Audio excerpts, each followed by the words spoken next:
Hey, what's up, everybody? Hey, what's up, everybody? Hey, what's up, everybody? Hey, what's up, everybody? Hey, what's up, everybody? This is Gary Owen with the Get Some podcast. All right, my guest this week, after my long bingo rant, my guest this week, by popular demand, he could take the credit for getting me started in stand-up, if I'm being honest. My guest this week is eating lunch. My guest this week is Tahiri Mori. Oh, sorry.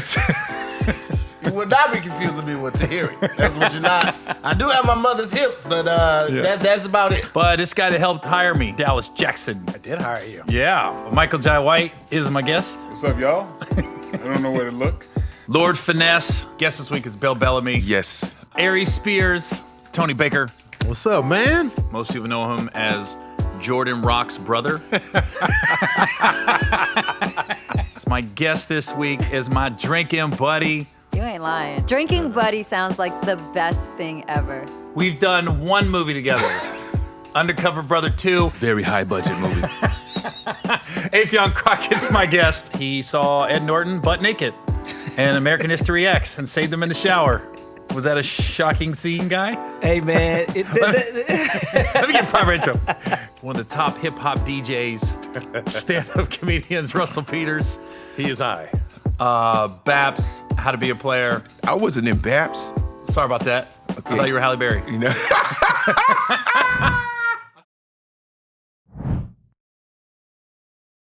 But doing a show with you is always a good thing. I want people to know, after hearing this podcast, you have been and probably still are. I mean, I'm not in your business to know, so I can only assume one of the most gracious individuals in the stand-up comedy space with giving work, because you're not obligated to give anybody anything. When you're doing these shows and you're a headliner, you're putting it together. And you can be a guy that want to do it by yourself and have an opener or not have an opener, or find new talent or don't find new talent. But you've always been a guy that just gave those random calls. So, as the up-and-coming comic, when you were making those calls, it's like, oh my God, this money is right on time, unexpected. But you were on the end of making those things happen, often. You did that a lot for me in those beginning stages, man. And, it's something that you just can't forget. You can't forget, and it's humbling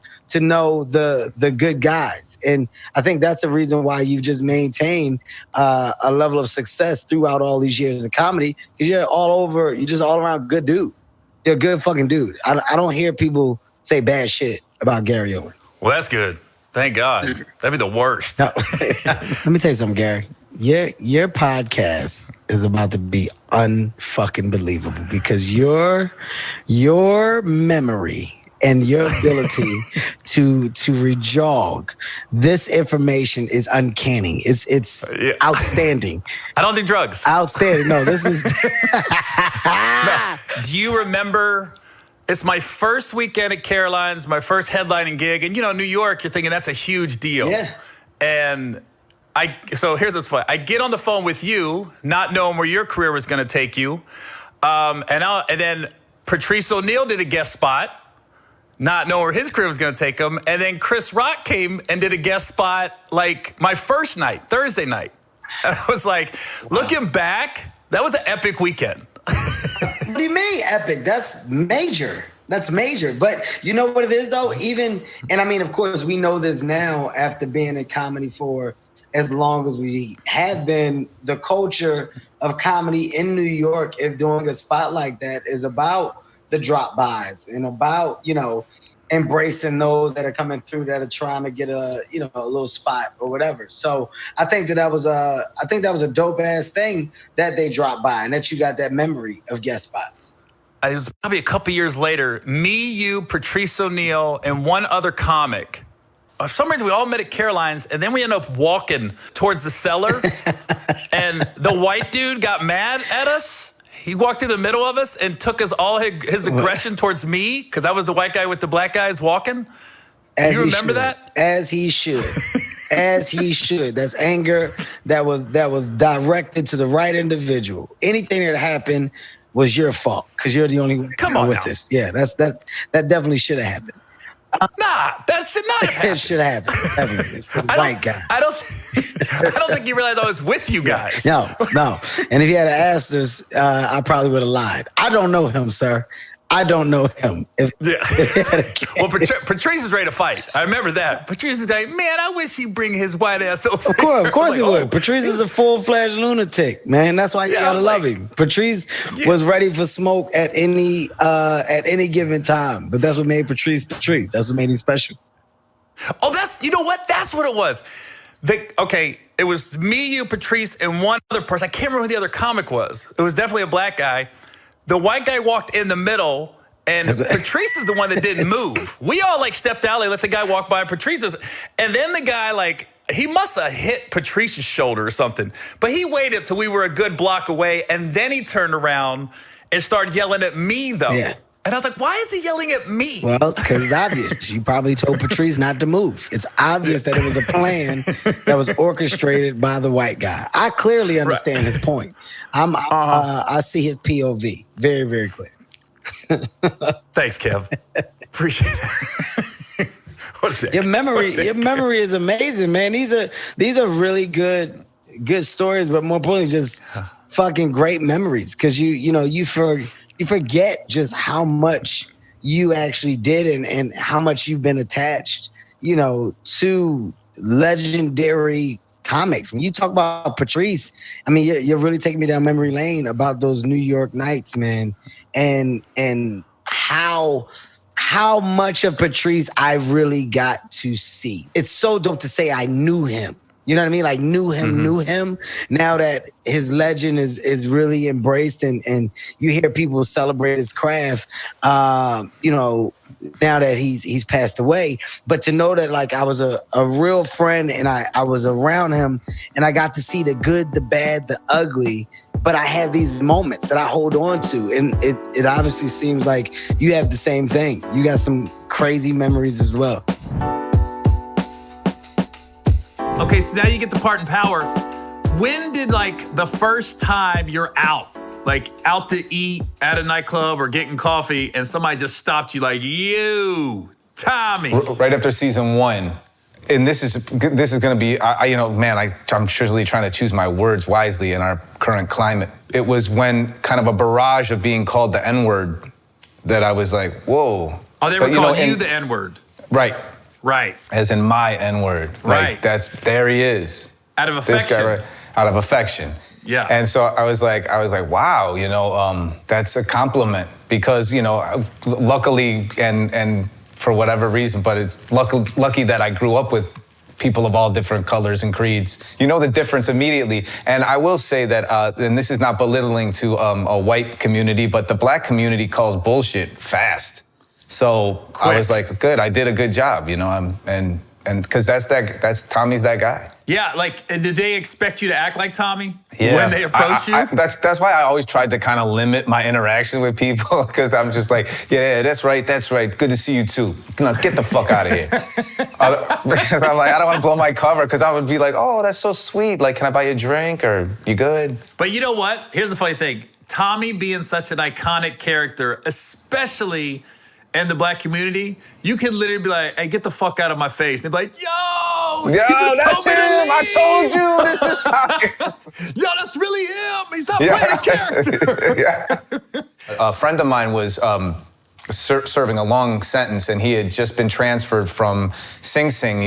He did 12 years, and his last year and a half, he was at Queens Correctional. So it was finally closer, and I was able to go visit him every week. And I was in there talking with him, and this guy looks over at me, looks over twice, and he's like, yo, Tommy's right there. This shit is real.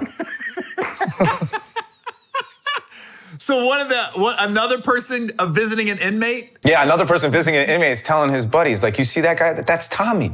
Tommy from Power. Dude, that's what I was talking about. This shit is real.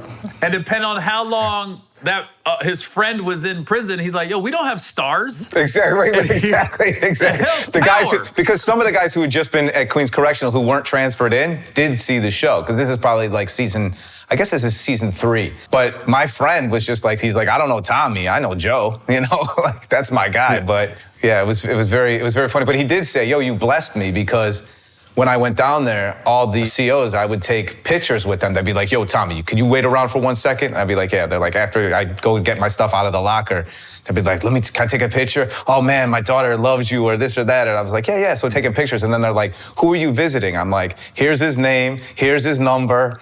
And he's like, yo, that did really help me out. Believe me, listen, I don't act like also we're swapping buddies in prison stories, but I got a buddy also that's serving time in Folsom, and I'll go visit him, and it's similar to the same type of things happen. The guards will be like, who you here to see?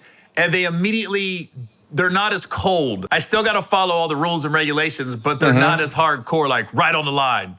You're not bringing this in. They're like, hey, Gary, the locker's back there. Well, and I think that fortunately and unfortunately to our friends, the incarcerated friend, is that I think it forces the correctional officer to humanize that person even more. I mean, I wish they did it with everybody, and I don't know how much we're going to get into the present state of the police right now, but I think that's kind of an overriding theme is the humanization of people. I mean, especially black people, but of anybody incarcerated. Yeah, and I've I don't know if you did this, but when I go to visit my buddy, I think it's like $2, and they get they can get a Polaroid, you can get a picture of you. Oh yeah, the Polaroid, yeah. I swear I took at least 10 pictures one time. With just friends and family, and it was the guy that was taking the pictures that collects the money, gave my boy a free picture. That was the trade-off. If I take pictures with these other people, he was giving him a free picture. Or at the vending machine, somebody'd be like, "Yo, Tommy, you want something?" Yeah. I'd be like, "Yeah, man, let me get a Snickers." Like, all right, thanks. Yeah, Tommy a Snickers. All right. Borat comes out. You're on tour with Kat. You probably got an insight to Kat that a lot of people doesn't have. Kat's always been cool to me. I don't have anything bad to say about him. I got great Cat Williams stories. I've known him since it was Cat in the Hat with the one tooth. And he had, I just got COVID. I put my hand in my mouth. Good, because you shouldn't be talking about the fucking teeth goddamn way. Oh, he had the one tooth. That was before Friday after next. He didn't have no goddamn money. That's when you know you're starting to make money, though. I go, first thing you do is get your teeth fixed. fixed. Oh, Cat got his tooth fixed. Right. Cat, I didn't say that shit. You want me to kick this motherfucker? No, but he did. He had one tooth for the longest. Did he have one tooth in Friday? When he got next Friday, he had him fixed by now? No, he had a whole area that was out. Oh, I just remember the one tooth. You don't remember no goddamn one tooth. He didn't have no all teeth. Of them? They were all out? Well, most of them. What the fuck, fuck, it's been Gary? 20 years ago. I don't know. I thought he had one tooth. What'd you get fixed when you made money? This is all bridge? How many years were you on tour with Kat? 1 year on tour. Then we made the movie American Hustle after the tour. And then we did spot dates after that. Then we made a couple movies, School Dance and... So you know Kat better than anybody. When's the last time you talked to Kat? A couple weeks ago. Yeah. Is he in a good place? He's doing good? He's in a great place. Yeah. He's always been cool to me. Don't forget, Kat won an Emmy for a show that didn't win an Emmy. Bam. He's one of those guys, I always said, like, when I was coming up and we was open micing in the late 90s, and he was, he's wearing the Kango hat with no teeth in the front. But you hate it. When you saw the lineup at the Laugh Factory or the Improv, when you saw Cat in the Hat, you were like, fuck, I don't want to go after that. Well, he had that Biggie joke. Cat's so good at visually showing you the joke. You ever heard my Cat Williams story? The coolest thing Cat ever did for me? Why are you so obsessed with Cat? You know him. Don't you know anybody else to talk about? I was going to tell you a cool Cat story since he gets so many bad stories, but you don't want me to talk about him anymore, which we really haven't, because every time we bring his name up, it sidetracks into something else. We haven't really told one fucking story about Cat. Why don't you interview fucking Cat then? You were here to talk about me. Well, me. That's who I wanted. And he didn't call me back, all right? And now ask yourself why. I don't know. He don't fuck with you. That's why. Is that the one that doesn't like me? That's one of the people that fucking Cat. Do you think Cat has kids in 9th grade? You're going to be assassinated. That's what's going to happen to you. If Gary Owen come up, Owen with no ass, if Gary Owen come up missing. Hey, that's not your fucking junior high story. Great fucking interview. Do you think Cat went to a PTA meeting?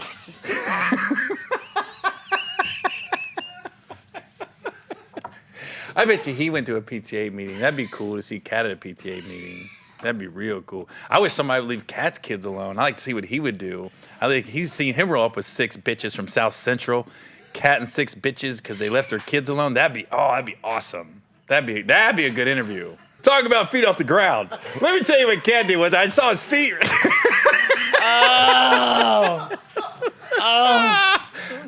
We're gonna straight clickbait this entire interview. Like Luenell talks about Cat Williams for 90 minutes on the I'll podcast. Rip your ass up I'm gonna do like this. Don't clickbait me. Luenell tells never before heard Cat Williams stories. If you could pick one person to do a movie with, who would it be? You pick one you haven't worked with yet. Not you. Well, you've worked with me. We've done 3 movies. We're not doing any more though. We might. God, I What haven't worked. if you had to play my love interest, Gary? Oh, I'd fuck the shit out of you. And that, ladies and gentlemen, is the whole motherfucking point. That I rest my case. And then I gotta ask him about questions. And then when I hit him from the back, I'd be like, "This dick's way better than Cat Williams, isn't it?" Hey, Luenell, have you ever fucked Cat? Hey, meow. Say meow. I'm leaving. I'm leaving. Hold on, you gotta answer the question, Luenell. That's a motherfucking thing. No, get the fuck back. Sit down here. Fuck you, Sit the fuck down. Fuck you. Finish the fucking interview. No, I won't. Luenell, I won't do another Cat Williams joke, I promise. I won't ask about Cat the rest of the show. I won't. I promise. If you could work with one person that you haven't worked with, who would it be?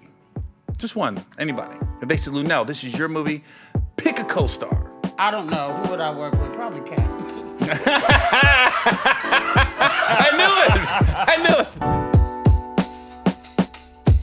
Now, I saw last week, I thought you were on Mike Tyson's podcast. You just wanted to hang out with him. Yeah, I just went to go hang out with Mike. Now, how'd you meet Tyson? So Mike and I met from Eric B. No, I was talking about Sicily. Sorry. Cicely Tyson? Yeah, no. When we did Devil in a Blue Dress, Eric B and I are good friends from Eric B and Rockham. Mm-hmm. And I lent Eric one of my cars one time, and then he was coming to my house to drop it off. So when I lived in Studio City, and he was like, "Yo, Russ, I'm coming through. I got the caveman with me." I was like, "Okay." I don't know what that means. And Kung Lee was staying at my house that time. The UFC fighter. The UFC fighter, the former Strikeforce middleweight champion. Mm-hmm. And my mom was there from Canada visiting, and my uncle was visiting from India. He goes, "Yeah, I'm at the gate." I open the gate, and he comes up, and I goes, "Yeah, I'm like, I don't know who the caveman is." And I look in the car, I go, "Is that fucking Mike Tyson sitting in my car?" And he goes, yeah. Mike Tyson gets out of the car, I go, "Holy shit, Mike Tyson's at my house." What year was this? Like maybe 8 years ago, 2012, maybe. Okay. And I'm like, what the good fuck is just happening right now? This is insane, right? Mike comes in, and I go, Kung, come here. and Kung goes, "Holy shit, that's Mike Tyson." And Mike comes in, and we're hanging out, and I'm like, and I grew up with Lennox Lewis. Lennox and I were amateurs at the same time. We weren't at the same gym or in the same city, but we would see each other at tournaments and whatnot. You know when people meet you, and they're trying to impress you, they'll say something like, "Oh yeah, Gary, yeah, I'm friends with Will Packer too." Yeah. And then you're like, "Oh yeah," you're like, "Oh yeah, cool." And then you're like, they maybe met him once or something, and that was it. So I'm like, Mike, I grew up with Lennox. He goes, yeah, that's cool. And then I'm like, oh, okay. I guess he doesn't believe me, right? I'm like, then maybe half an hour later, my mom's talking to him. She goes, Mike Lennox used to come over for lunch all the time. And I go, Mike looks at me and goes, I told you I grew up with him. He goes, "I know you know the motherfucker like that." I said, "Yeah, I know him since I was 15. So then Mike's hanging out, and I took pictures of him on my turntables, and I put the turn. He was like trying to DJ. Yeah. And then we just became friends from that. And From that day? From that day. And then he texted me on my birthday. He was like, he sent me a voicemail. He called me on my birthday that year. It was like, "Yeah, Russ, happy birthday, my brother. Looking forward to getting to know you better over the years and stuff. Seem like a cool brother, man, So what do you think is going to happen with the Roy Jones? He's going to hurt Roy Jones. And I said to Mike last week, I said, "Mike, I feel bad for Roy." He goes, "Don't feel bad for that fucking guy. He's going to make a lot of money. He can buy himself a fly-ass wheelchair." That's like, scary. God damn. Oh, man, that hurts. But he's in such good spirits now. Like He's so focused, too. He's like really he's in a good focused, and he place. says he feels good about it. He goes, "It's the first time I feel good training." Oh, my God. Because listen. His memory, though, is insane. Tyson's? Mike Tyson has, I pride myself on having a good memory. Yeah, me too. But his memory, like, It's ridiculous. It's like next level because when I first met him that one time, when we first met, I'm asking him all kinds of questions. And I mentioned this guy that I met when I met him in Toronto when Chappelle was shooting Half Baked, and he was in the movie, and his name was Ray Hinton. And I asked him about him then. That was 8 or 9 years ago. Last week when we're hanging out, and I've hung out with Mike a few times, many times, and out of nowhere, Mike's like, we're talking, he's like, Russell, man, there's no reason you and me should know the same fucking people, We built different. You know all these same fucking gangsters I know. And I go, I don't know, I just know these guys. He's like, it doesn't make sense, It goes to Chuck Zito, who was there with me, he goes, yo, Chuck, the first time I met this fucking guy, he asked me about Ray Hinton. I'm like, yo, you remember that? Yeah. I'm like, yo, that's fucking crazy. Like, did you remember that? It was a detailed thing to remember. Yeah. It's like it's an insane memory. Huh. That's why I think he's going to be great in the fight. I go, Mike, your memory's insane. He goes, yeah, at least I still got that, Yeah, you got a little more than that. Looking at it hit them bags. Oh, yeah, I don't want to be a bag even. I just can't believe they're not going to wear headgear. No headgear, no judges. It's just a free-for-all then. They're going back to Jack Johnson shit. It's a referee, and whoever's deemed unfit to continue will not continue. Is it going to be rounds? Yeah, 3-minute rounds? 3-minute rounds. Fuck that, dude. I mean, I feel bad for Roy. God. I mean, Roy's gonna be training his ass off. I know, but like Roy's the classic. You can't train your chin. That's what I'm saying. Once he got knocked out by Tarver, yeah, he was never the same. And then Glenn Johnson. Yeah, I was like this. And then some fucking bum in Russia. Remember? Exactly. Like, and he's been staggered numerous times since then too. So but I'm like, dude, this is a heavyweight that's been knocking out guys 250 pounds his whole life. Roy's not even 200 normally. But now he would be. Now he is. Yeah, but Roy, I'm talking about a natural build. Yeah, you remember when Roy fought John Ruiz for the heavyweight title and he won it? Yeah. And I think Roy came in at like 201 or 202. Yeah. Ruiz could have been one of the worst heavyweight champions of all time. That's fine. That was tailor-made. Yeah, but that was great. But Roy came in just over the limit. Yeah. God damn, why? Oh, my God. And he spanked him. He outboxed him like crazy. This is going to be ugly. Yeah, but it's going to be good. I'm watching. We're all fucking watching. That's in September, right? It's September 12th. September 12th. And Mike was telling me, like, it's a League of Legends. So it's like all sports. What do you mean? So, like hockey, legendary hockey players are going to play a hockey game against each other. Legendary golfers are going to play against each other. Legendary tennis players are going to play against each other. Any retired, but boxing's different. Retired elite athlete will be in this thing, and it's going to be fucking amazing. Boxing's a different ballgame, man. I know. Motherfuckers get hurt. I know, but that's what makes it exciting. Oh, I mean, I think it'll culminate with ultimately ending with him fighting Holyfield at the end of it. But Holyfield's got to fight somebody first. You know what I mean? Maybe they'll get Holyfield to fight Bo again or something. I don't know. I don't think that's going to happen. But Holyfield, I know Bo needs the money. Yeah, and I'm sure Bo can get his ass in shape. Sort of. I mean, but Bo's mad punchy. Yeah, that's what I'm saying. I feel bad. Like I met him in Atlantic City one night. I was like, "What's up, champion?" Hey, man. I was like, "Oh shit." Yeah, every time I see his interviews, I'm like, "Wow." Yeah, his tongue looks like it weighs 10 pounds when he's talking. I was like, "What's up, man?" In his career outside of Andrew Galata, I don't remember him taking a bunch of punishment to be that way. Those wars against Holyfield took on him. Yeah. Those were fucking wars. Yeah, they were fucking throwing bombs back then. Yeah. I remember back then, I was buying into the Great White Hype, Tommy Morrison.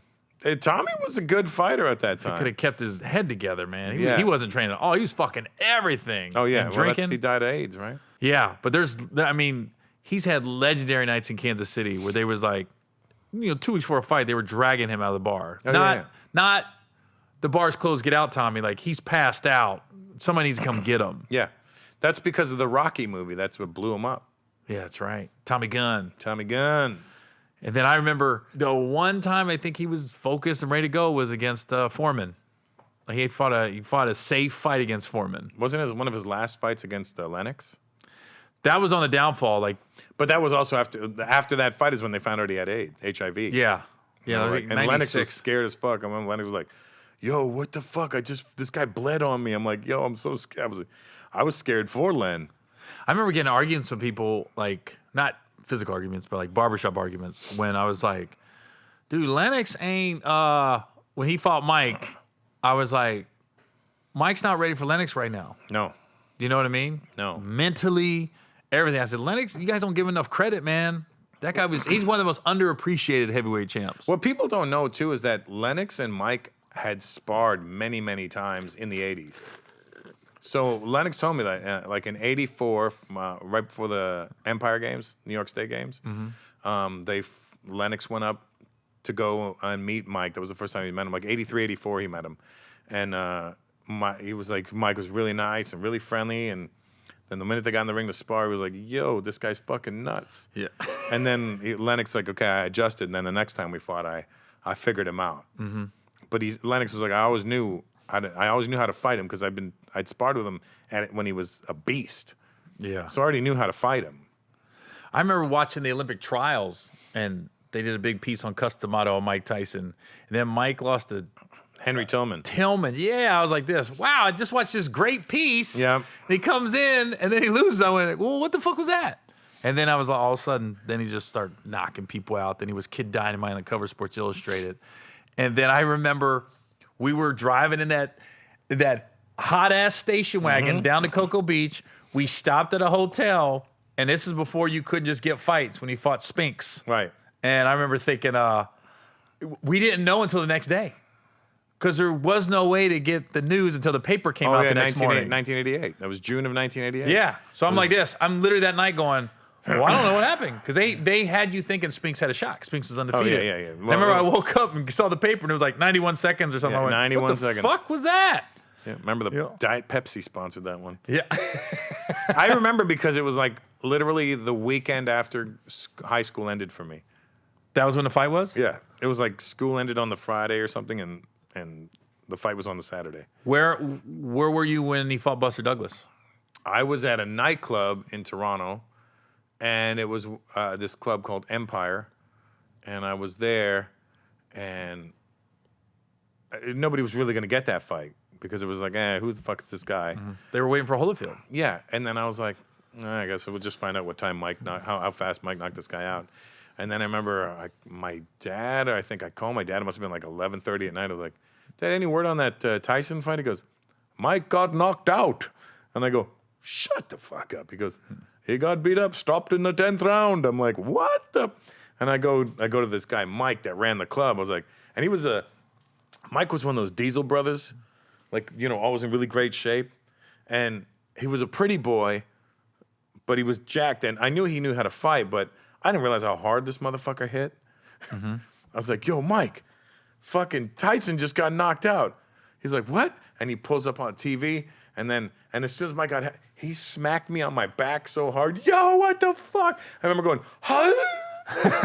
Fucking, what did I That's do the here? worst in the small of your back, too? No, the right here? meat part, the center. I thought he broke my spine. Yeah. I was working at Taco Bell. Stop bragging. Man. Yeah. Jesus, you're dropping all these names. I'm telling you, man. Bell, That's what I Cocoa do. Beach. I was working at Listen, all these socks. my white trash is tried and true. I remember working at Taco Bell, and I got off, and I remember I took everything when they closed, like all the tacos they could have. I mean, my family ate well the 3 months I worked at Taco Bell. So my mom picked me up, and I was like, hey, had the fight started? And she goes, well, they were walking into the ring on my way to get you. I said, it's probably over. Right. So when I got home, it was in the third round. And I remember sitting there going, oh, fuck, this guy's kind of fighting Mike. And it was at that, I didn't see the first 2 rounds, but I remember the announcers going, well, we weren't expecting this. Yeah. Well, he came to fight.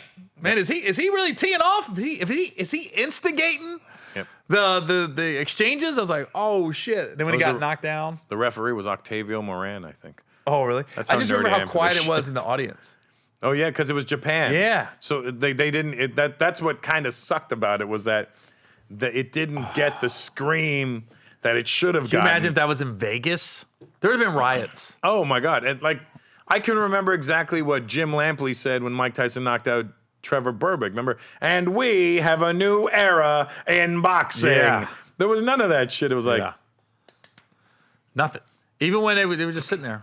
yep. It's like they were watching tennis. Yeah, it was insane. It almost was a good thing. Do you know that they But would have you know, destroyed that casino? Theoretically, that fight should have been stopped. I mean, he knocked out Buster Douglas, and they got a long count in that fight. But it goes back. Did Buster hear the count? And it's like, I'm waiting until 9 to get up. Yeah. Because he didn't seem like he was knocked out. Because remember, he hit the ground like, fuck. Yeah. I got caught. Yeah. You know what I mean? So I think he still would have got up. Even though the count was long, I do think he would have got up. He got up, and then the bell rang, remember? That's right. So he literally got saved by the bell. Yeah. That was what, the 8th round or 7th round or something? That was the 8th. And then everybody thought, then he just came out of the 9th like, almost knocked Mike. I remember, that's the first time I see Mike hit that hard where his head just went, boom. And then that was right at the end of the 9th. I was like, oh, shit. And then remember, It was literally like Drago and Rocky. Yeah. He's hurt. Yeah. He's hurt. And then when he tried to pick up his mouthpiece, Oh, God. I just Sideways. Like, oh, my God, this is all bad. I'm like, what the fuck is happening right now? Girls Trip came out in 2017, correct? Yes, correct.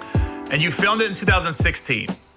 Correct. So I remember reading like Variety or one of those trade magazines, and I saw that you got casted in Girls Trip. And I was like, oh, that's cool. And then when I saw the cast, I saw Queen Latifah, Jada Pinkett Smith, and Regina Hall. And I was like, oh, okay. And so I'm thinking you were like me in Think Like a Man. You know, it wasn't yours, but you were in it with the ensemble, with the names with it.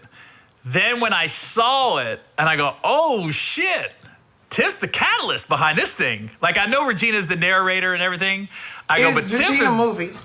Yeah, it's Regina's like, but I go, Tiff is the one that's just the wild card in all this. And it was definitely more of a ensemble than Think Like a Man, because it was like all four of you had equal storylines. With Think Like a Man, some people had a bigger storyline than other couples and things of that nature. But I called Will Packer when I saw the movie, and I said, yo, Will, I go, I've never been as happy for somebody as I have for Tiffany. Because, you know, you watch a movie and you could tell, you're like, oh, shit's about to change. There's no way you could watch that and not see that coming. Did you feel that when you were filming it? When I was filming it, I just was like, I'm gonna have fun. And I personally felt like, you know, I was just the person to help push the story along. That was my job. And to be funny and just to push things along. I personally didn't think my character had a real story like everybody else's character. Like, everybody else got to make out with a guy. I didn't get to kiss nobody. Everybody else got to, like, do sex stuff. I just talked about sex stuff. I didn't do sex stuff. I mean, you had the fruit. I mean, but that was fruit. I didn't have a real person. Like, the closest thing I got to, like, being intimate with somebody was riding on the dude that was riding the bike's lap. Yeah. Like, that was the closest intimacy that I got to have in a movie, which I thought sucked. But otherwise, when we were filming it, I just felt like I'm making new friends. These women are amazing. I'm learning so much.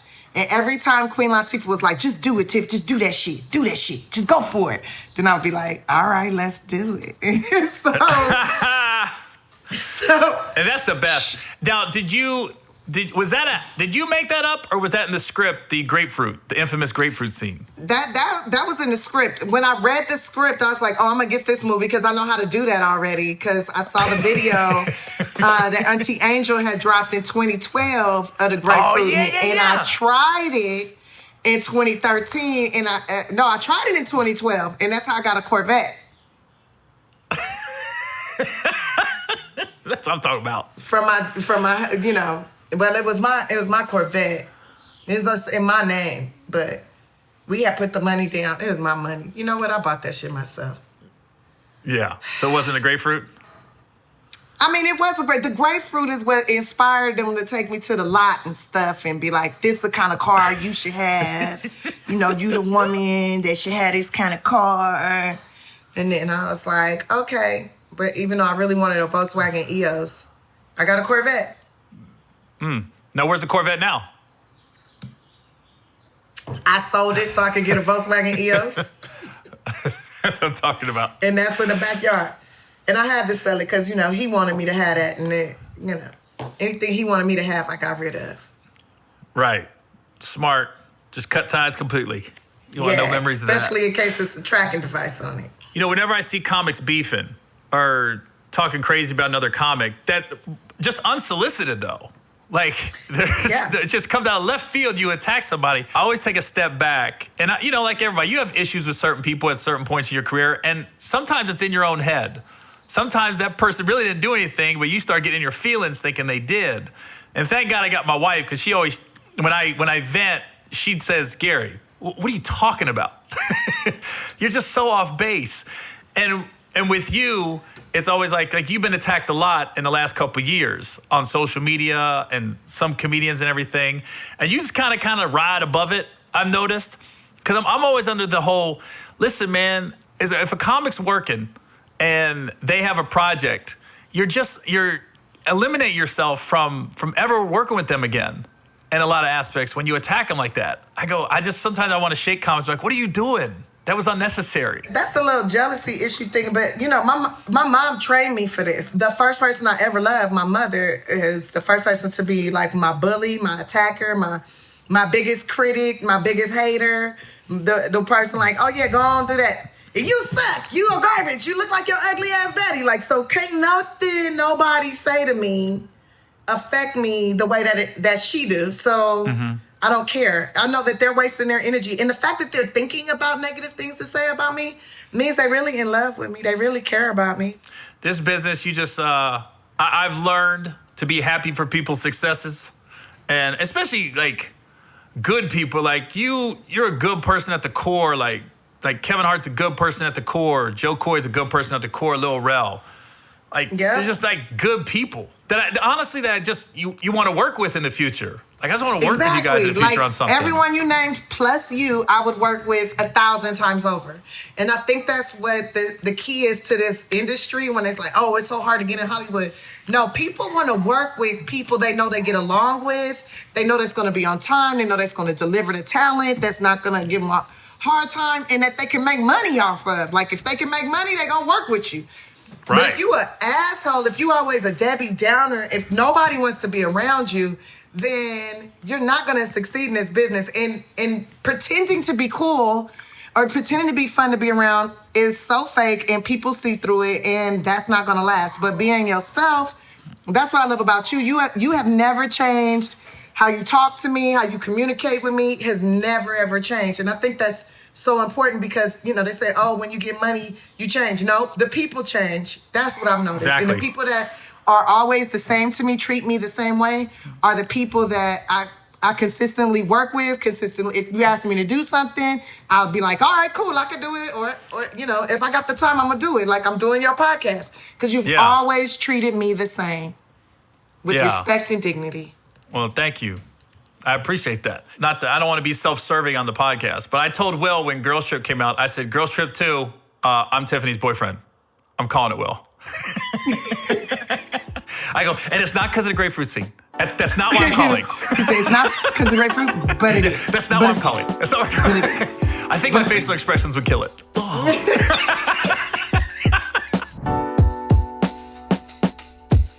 Well, we have one scene on Undercover Brother 2.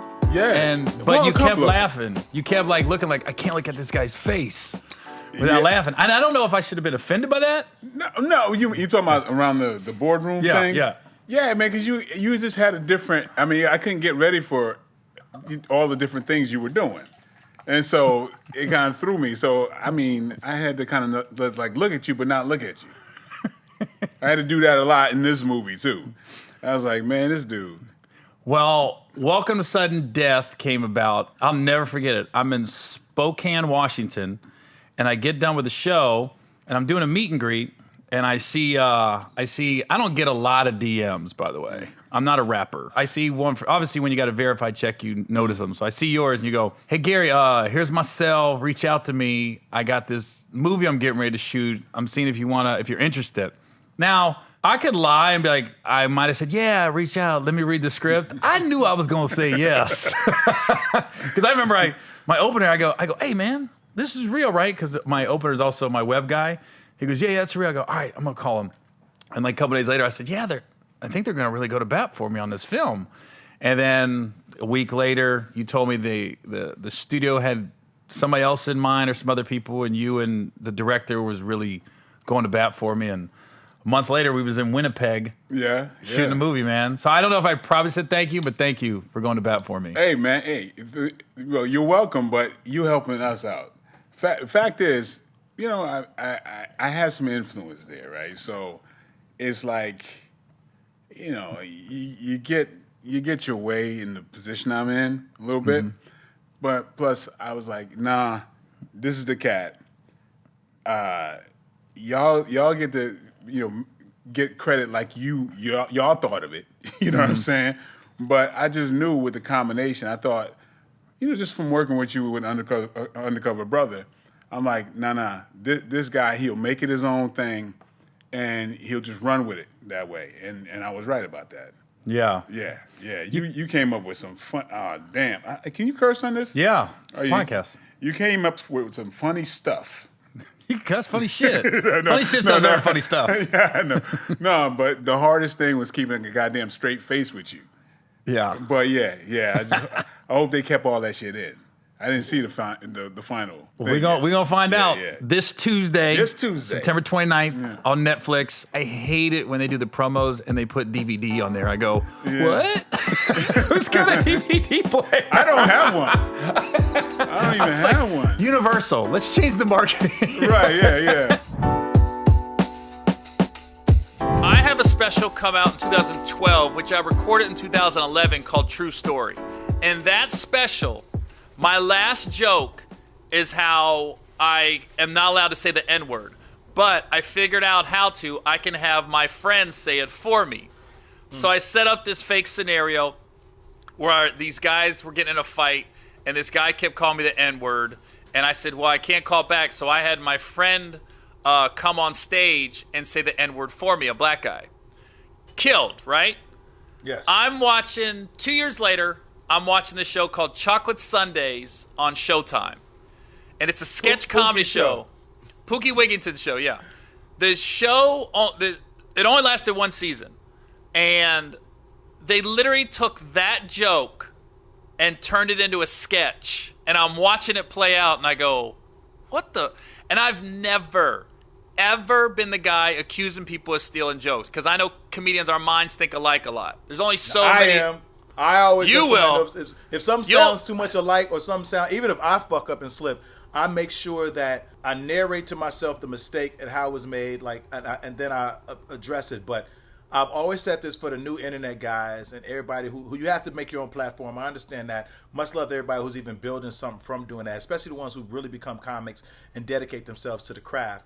But you cannot take someone did this to me, Gary, and not like to your level. That's huge. But this guy got like 3 million views on fucking WorldStar. He took something from Power Play, a joke, and he said it in his car like he was ranting. He was like, my boy in the club, he did my joke. And I was like, and this is right when, maybe a year after Q died.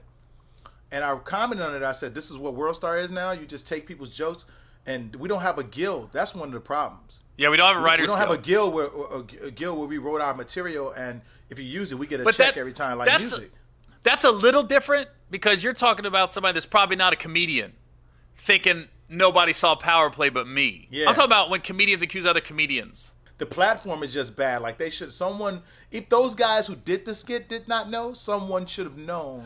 Oh, they knew. They knew. Here's the thing. Here's where it all goes left. So I'm watching this show called Chocolate Sundays. I see my joke from my special, and I'll tell you where Deray comes into play in a minute. And they took it verbatim and just turned it into a sketch. And I went, they had a white guy that owed a white guy owed a black guy money. The black guy came, where's my money? And then he said, chill out. And then another black guy said the N-word, right? I'm watching it going, no way. I called Pookie on the phone when I saw it. I said, Pookie, why didn't you guys just, all you had to do was call me? I would have said you could do the sketch. Just say based on a joke by Gary Owen. I would have told you. Or should have had you play the person. Right, exactly. So I told Pookie, I said, Pookie goes, man, well, we have a think tank. I said, listen, just tell me who wrote the joke. If you're telling me you got writers for sketches, who wrote that sketch? And I know who to call. He couldn't tell me. He could not tell me who. Pookie said, we have a think tank, Gary, and we all sit around this think tank and we come up with the sketches. I go, who was in the think tank? He could not give me a name. I go, who wrote the goddamn sketch, dude? He never, he said, what do you want me to do? I said, there's nothing to do now. I go, but goddamn, man. If you're going to put a sketch comedy show together, I said, get some original sketches. Don't take jokes from other comics. So the show only lasted a season. Then the goddamn bit went viral on YouTube. They posted it like 2 years later. The Laugh Factory's website posted it, and it went viral again. And the Laugh Factory and the white dude that played the sketch, I don't know his name, Bill. No, yeah. The white dude that played the sketch, they would say, before people start commenting, they go, and before you say anything that this bit was stolen, we filmed this in 2013 or 2014. I go, oh, okay, my special was filmed in 2011. Right. So here's where D-Ray comes into play. D-Ray was there when the joke was written. And let me tell you what happened. And D-Ray, you was there, so you know. We're at the Improv on Melrose. In like 2008 or 9, D-Ray does Monday nights there. And I got a heckler. I had a black dude was heckling me, and I said to the black dude, I said, man, if I was black, I'd call you the N-word right now. And the crowd started laughing. D-Ray being the antagonist on the side of the stage, say it. Say it, Gary. I dare you. You can say it. I said, motherfucker, you say it. I think I just saw the tape of that. I got the. You sent me it.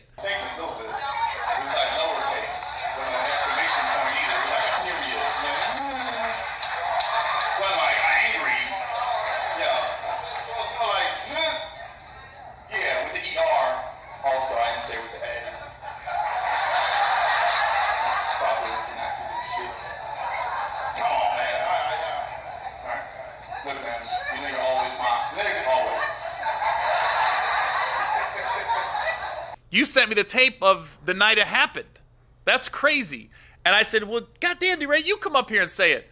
And you came up and I gave you the mic and you said it. And then I started saying, yeah, now what? By the third time, I'm going to tell you when you were already working toward stardom or whatever comedically. But by the third time we were at Comedy Store. Yeah, Sunset. And when we did it there, it was a wrap. I was like, Gary's gone. I was like, I need a joke like that now. We did it on the Shaq tour. No, we did it on the Shaq tour. But that's the thing. Like, the joke was so organically written and came about just like, because I got a heckler and you was there that night. And then, that's funny. Every time I would see you, I'd just be like, hey, man, let's do the joke. Like, every time I would see you, I'd pull you aside. Hey, D-Ray, let's do that joke. Like, and we go up and do it. LeBron Wade, the alley-oop is coming, like no matter what. Exactly. And then we went on tour. That's how we closed the entire 2011 Shaq tour, was that joke. And then when I saw it, I went, there's no way. Someone said, before you said stolen. Oh, the white guy, his name's Bill something. He says it like. He says on the comment pages, like when they posted it a couple years ago and then they reposted it. And they, on like Instagram or something, he goes, and before you guys start saying this was stolen, we did this bit in 2013 or something like that. And you know me, I'll go on the page in all caps, it's stolen. Yeah. Yeah. But the Laugh Factory will say the same thing. The Laugh Factory is like, it's not stolen. That was just a stolen joke. There's no way. And the fact that Pookie could not tell me who wrote it. And to this day. Well, Pookie, Pookie is beyond a businessman. Even if he was which I doubt he was even in the room when they did it. He just was like, that's funny. I doubt if he was even in the fucking room. But I think he was covering. I think he didn't want to. I'm not like I'm gonna go beat somebody's ass, but I just wanted to let somebody know, like, yo, you know that was my joke, right? Just so you know. And he loves. He don't want you not to come do his room, so he wouldn't do nothing. He knows longevity is everything. So, but he has to acknowledge shit like that, because I used to call him all the time with one of the comments. I don't want to get into it because the guy's doing good now. We haven't crossed paths in a while, but I used to be like, this dude is doing my whole style. He talking about this and that, and he don't even have that. He don't even live that life. Like, this dude is married. Up there talking about bitches, this, that. Like, that ain't how he talked before I got here. But Pookie will protect him. Like, D, that's not gonna step on you. You're gonna be you no matter what. So, but that's definitely one of the cases of the stolen missing joke. That joke definitely was on First 48. I'll be honest with you, that's the only time I have ever just said that was stolen from my act. Ain't it crazy watching something though, and your face probably was like, I wish somebody would have filmed your face. When Deray, like, this the face right here. Like, what the fuck? Hold on. Wait. I had to watch it again to like, did I just see that? It went this way. My head went this way, then this way. Go to the back of the TV, make sure it's plugged up. Somebody fucking with me? This ain't on. Am I getting punked? Is somebody in my house right now? That would be hilarious, yeah. Oh, shit. And then, but that's what got me. When he couldn't tell me who wrote it, that's when I went, Pookie, come on. You're telling me you're executive producer of and you can't tell me who wrote the joke? I ain't snitching. Ain't no snitching. That's what that was, yeah. I ain't no snitch. You got me confused, Gary. That'd been funny if he would have came at me hard. What? Yeah, we took it. What? Thanks, okay. Well, jokes get took. Jokes get took every day, B. Because D-Ray, knowing you probably thought Black Panther was yours. It's like, oh fuck, I said Wakanda in 2006. Yeah, I've been saying it forever. So the last time I saw you was January. We was on that tour, the Mike Epps run we was doing. Right. January, we're at the James L. Knight Center, and I freaking walk into my dressing room, and somebody opened all the liquor, all the mixes. And hold on, I don't have Oreo cookies in my rider, but for some reason there's Oreo cookies in my dressing room, and that shit was open. I'm looking around like, what the fuck? So, I'm just with Brad normally, my roadman. Yeah. And Brad's with me. I go, did you come over here earlier, Brad? He goes, nah, I came over to make sure your agreement was straight. And I was like, well, what the fuck is this? So the only people there when I got there was you and Michael Blackson. Right. So Blackson's across the hall. I go to Blackson. It's just normal two dudes. I'm like, all right. I look in your dressing room. You're having a fucking rap concert. You guys are freestyling or something. I poked my head in, and it's fucking 3 a.m. at Live in Tony's dressing room. It's like, where are all these dudes coming? And there's like music on. You go, are you up? I go, all right. I go, I'm just doing the math. I got a feeling it's somebody in this room right now because you didn't have your normal. Usually you got your guys you roll with. You had a lot of extra guys that night. So I told Brad, I go, Brad, I don't really care who did it. I go, but I need everything replaced because I don't know if somebody put some in my shit. Right. Brad disappears for 15 minutes, come back going, I don't think it's happening, man. I go, what? So I go left quick. I go, So I go find the promoter. I said, I need all my shit replaced. I go, what the fuck? Somebody went in my shit. Right. So now I'm going, Brad, go find out who went in my shit, Brad. And then I go, I got a feeling somebody in Tony's dressing room. I go, because there's only so many people here. And they had a security guard in our dressing room, and Epps people wasn't there yet. Right. So I'm doing the process of elimination. And Samora only travels with her husband. Wayne, right. So I'm like this. The one Samora, she's on another wing. So I'm literally... And her shit is a restaurant. So she wouldn't... Her rider is like a restaurant. Oh, yeah, so yeah. You're good. Yeah. So when you went on stage... Your whole freestyle Boogie Down Bronx crew. Now they're on the side stage watching you go up, and I'm going. Everybody going, "What's in your cup? What's in your cup?" Because I got Belvedere, club soda, Red Bull, and like cranberry juice. That's the only mixes I got. Right. So I'm going, "What's in your cup? What's in your cup?" I'm looking right. One dude, he should never commit a crime or be on the first 48. He wasn't your normal crew.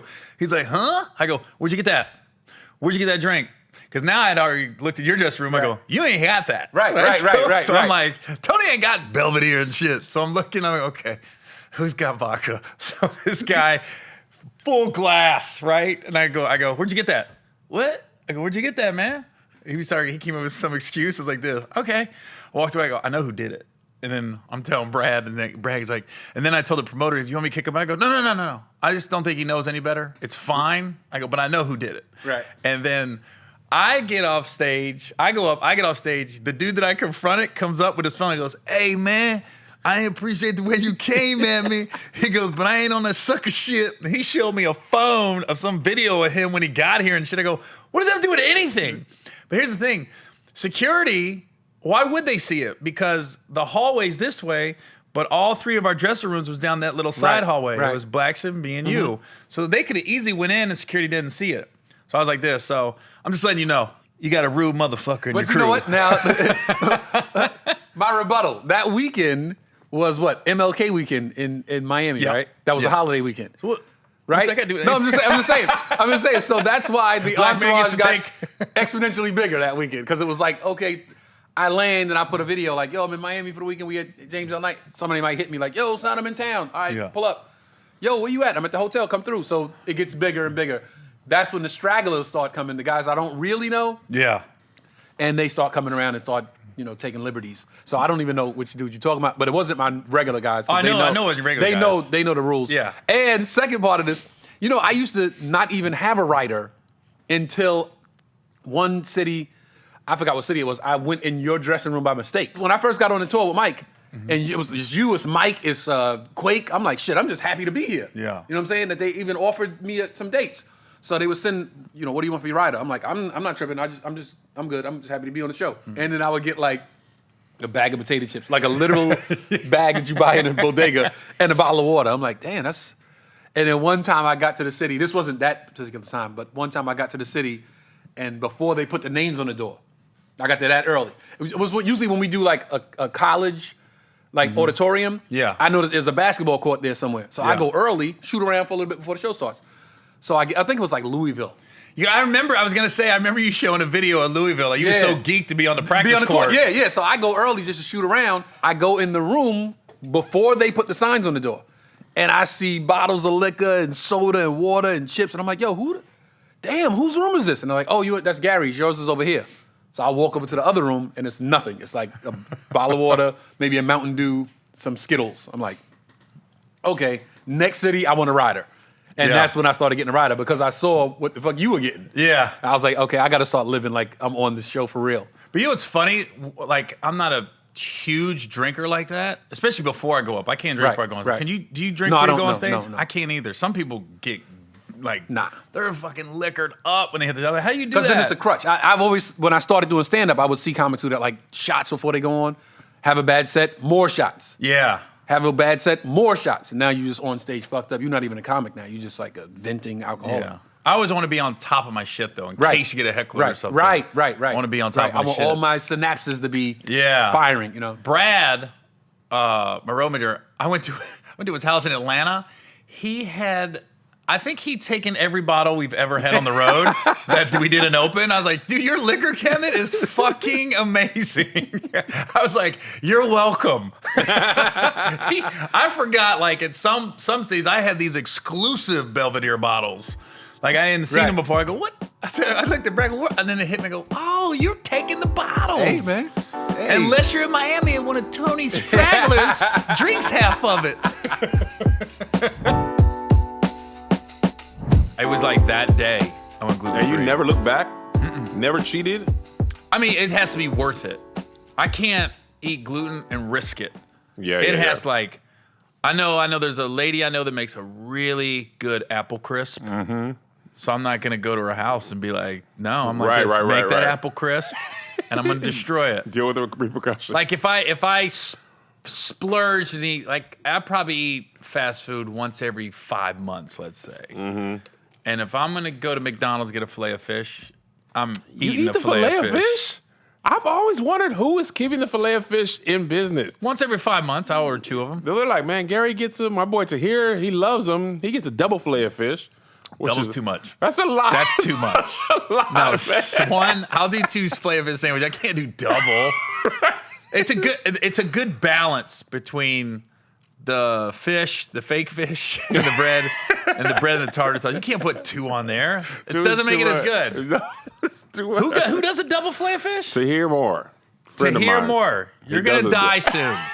I don't know what camera you're going to look at. You're going to die soon, Tahir. No, you got to stop, man. Tahir. It's like a regular thing?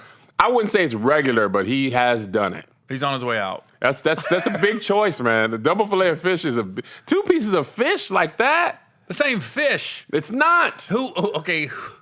I'm sure he gets fries and a soda with it, too. Have to. You got to. Tahir. You should change your name to Go. Because you're on your way out. You're not going to be here very longer. Stop. For real, man. But if you do it like, like I do, once every 5-6 months. Yeah. It's fine. Yeah. But you can't be like, okay, it's January, this is McDonald's. February is Wendy's. March is Burger. No. I'm talking fast food in general. Yeah. It has to be completely worth it. Yeah, like I'm a get that. Midwest guy, so White Castle Oh my gosh. is every 6 months I'll eat it and then it's out of my system. I'm like, I never want it again. It's literally out of your system right away. Yeah. People know that about White Castle. They're just like, I don't care. I never had it sober for the longest. Really? Because that was the late night. Yeah. You sop that alcohol up. Let me tell you the funniest 4 White 6 Castle little story. burgers. Okay. So I'm at a White Castle in Covington, Kentucky. And this white girl is in there. She sounds, I don't want to say black, but urban. Right. But it's a little forced. Yeah, Some people do it. You're like, that's how you were raised. Yeah. This was kind of forced. And she's going off on the White Castle waitress. And I'm just sitting there in line with my boy. There's a black chick in there. Yeah. 6'4" and thick. Snap. And she's with like 3 white girls and real meek demeanor. Yeah. Just sitting there. And this white girl going off. And that white girl, the N-word came out of her mouth. And she wasn't saying it like to anybody black. She was saying it to the white girl working the restaurant. I never seen an accent leave so fast. This black girl went, the fuck you say? And then she went, no, it's okay. She goes, no, it ain't okay. It's okay. And all of a sudden, the black girl's arms came back and was like, she was so much bigger than the white girl. She's looking down at her, just like a mother screaming a daughter. Yeah. And the girl literally goes, I'm sorry, I didn't know. I'm sorry. Like she was getting so progressively clueless white. I'm sorry, I didn't know. I'm sorry. And I think she ended it with, let's go to Waffle House. I was like, I bought her cruise food. Yeah, just because? I said, I just want you to be happy tonight. I want you to look back and think, oh my God. Not all white people are bad. Yeah. I was like this, I got it. And it literally came to like $18. I was about to say, it like, wasn't man, bad. it's The an 4 extra of them. 20. You're good. It was one of those things where the black girl's vibe was just like clearly, hey, we had a good night. Let's get our food and we're leaving. Right. And that girl was not, and I wish, I was one of the times I wish I was one of those people that film everything. Yeah. That was Wait, this was recent? No, this had to be like 2005, 4. Oh, okay. This is 15, 16 years ago. Yeah. That white girl's probably got 8 kids by 5 different black dudes by now. She had to make up for that mistake. I'm sure. There's some junior high team right now with 3 of her mixed kids on the basketball team. That's hilarious. There's no doubt. Ball is Life has got some of her sons mixed Yeah, right. It's a big baller brand.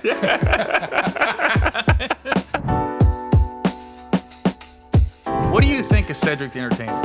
Oh man, Cedric the Entertainer is like, for me, he just never really curled over. I thought he was the worst of the Kings of Comedy. Oh, it was just like when I saw it, I was like this. Why is he even on it? I was just like, he got the suit on. He's- But I didn't believe him. He ain't no Shucky Ducky.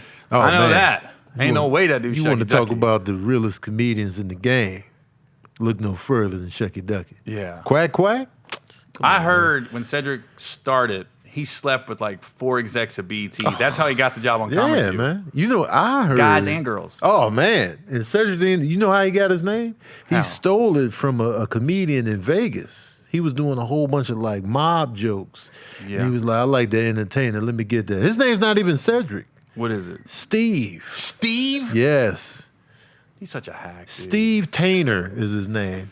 So Do he you know, added do you know the int. the show, The Neighborhood? It was The Neighbor. And then they put a black family in and they go, we're going to call it Neighborhood. Of course. Hacky shit. I'm sure Cedric was like, yo, put the hood on it. You know? Because I want people to think I'm from the hood. Right. He's really from Idaho. He's not even from the Midwest. I He's knew never it. had barbecue. Ever. Hacky shit, man. I never liked that. Don't get me started on He Cedric. just, in person, he's an asshole. Oh, man, dog. I Like, saw him. if you, when you meet some people, they're nicer in person. Right. He's Cedric worse in is a person. dick. Oh, my God, man. I saw him take homeless change out of somebody's cup And then he got back in his Bentley. I was like, this is just the disrespect. He did it with a straight face, no smile, reached in the cup, scooped out the change and the loose dollars, and got back in the Bentley. Got back in the Bentley? Got back in the Bentley. He wasn't even driving it. His driver was driving the Bentley, and Cedric ice grilled the homeless dude the whole time. It was. I was like, Dick. Man, you know. Bernie Mac never liked him. Oh. I ain't gonna say how I know. Yeah. I had a conversation with Bernie. Oh, wow. Yeah, he was like, dude, I did not want. Bernie wanted Paul Mooney. He did not want Cedric because he knew Paul was nice. Yeah. Paul's nice? He was a nice guy. Wow. And if you think Paul Mooney's nice, that shows you what a bigger dick Cedric is. It'd be your own people. And then when you look at the Kings of Comedy, Cedric was portrayed as the nicest one. Right. Like he was the Seti Bear? Oh, no, it was man. Seti Dick. You wanted to hug him.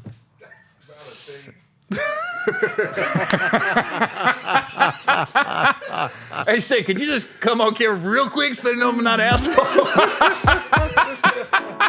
Okay, we're not assholes. Cedric was here. That's pretty good. I did take the homeless dude change. And hop back in the Bentley. I wasn't driving. I was like, oh, you saw that? I was there. I was the homeless guy. Shout out, man. Big up. I'm coming to do it, though. I'm coming to do your show. All right. Man. All right. Before you get out of here, I asked this to all my guests. And I asked this to all my guests. And I asked this to all my guests. I asked this to all my guests. One person you could work with in this business. Any actor or director you haven't worked with. That I haven't worked with. Well, I haven't worked with a lot of people, so you can just name anyone. You know what I mean? Sheesh. We're giving you a movie. It's your movie. Who would it be? Man or woman, like who do you want to work with? Oh. Not you. Well, we've done 3 movies together you haven't worked with. I'd want people to make cameos. Dude, who the fuck you want to work with? You guys be giving complicated answers and shit. You know who I want to work with? Will Smith. Will Smith? Will Smith. Who do you want to be in it with? Kevin Costner. Wow, Will Smith's been the most popular one. No, fuck that. Kevin Costner. Gotta say Denzel. Denzel Washington and Martin Scorsese, especially since I know Martin don't really put niggas in his movies. Actually, I really like John Leguizamo. I always say his last name wrong, but Leguizamo. Leguizamo. That's I always Spanish say in you. Leguizamo. That's Spanish in you. One artist you haven't worked with that you want to work with. I'm into that classic type music. Those are my heroes. Patrice Rushen. I don't even know who that is. Oh my gosh. I'd love to be in a movie with Eddie Murphy. Eddie Murphy. Yeah. I feel like McQueen might be a good dude to work with, you know, because... The director? Yeah. Ely said the same thing. That was Ely's choice. I don't know. Who would I work with? Probably Cat.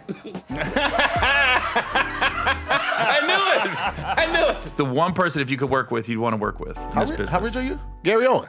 Man, this motherfucker. You know what? We're going to go another hour. Fuck my next guest.